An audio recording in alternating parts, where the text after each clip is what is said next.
this time running on propane.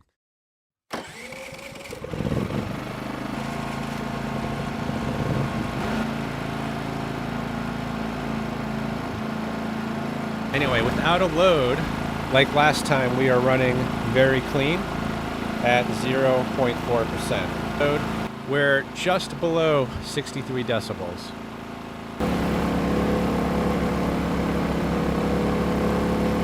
And THD remains quite low at 1.1%.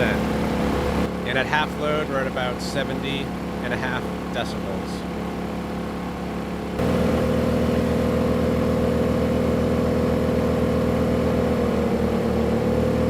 No issues at all, and THD is perfect at 1.1%.